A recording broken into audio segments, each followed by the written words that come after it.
প্রিয় দর্শক, আল্লাহ সুবহানাহু ওয়া তাআলা কুরআনে কঠোরভাবে সতর্ক করেছেন।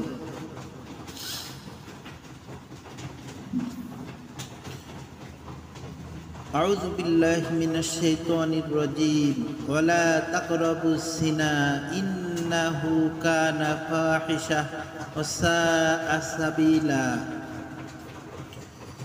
তোমরা জিনার কাছেও যেও না, নিশ্চয় এটা অশ্লীল কাজ এবং খুবই নিকৃষ্ট পথ।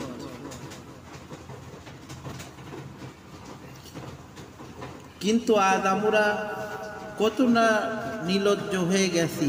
জিনার মতো বড় গুনাহ আমাদের চোখে তেমন কিছু নয়, অথচ আল্লাহর কাছে এটি এমন একটি অপরাধ যার শাস্তি পৃথিবী থেকে শুরু হয়ে আখিরাত পর্যন্ত চলতে পারে। প্রিয় ভাই ও বোনেরা, মৃত্যুর পর যখন তোমাকে কবরে নামানো হবে, তখন কেউ তোমার পাশে থাকবে না।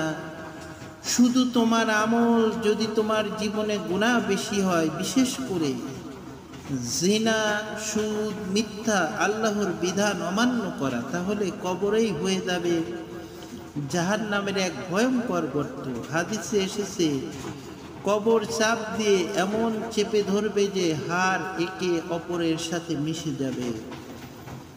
আজ আমরা সোশ্যাল মিডিয়ায় সময় দেই ঘন্টার পর ঘন্টা, কিন্তু কোরআনের আয়াত শোনার সময় নেই। আগে প্রতিটি ঘরে কোরআনের তেলাওয়াত আওয়াজ শোনা যেত, আজ সেই আলো নিভে যাচ্ছে। মনে রাখুন, কোরআন থেকে দূরে থাকা মানে আল্লাহর রহমত থেকে দূরে থাকা, আর আল্লাহর রহমত থেকে দূরে থাকা মানে আযাবকে ডেকে আনা।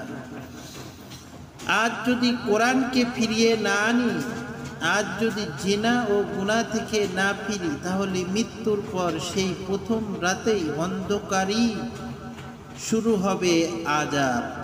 তখন তোমার কান্না কেউ শুনবে না, তোমার আর ফিরে আসার সুযোগ থাকবে না।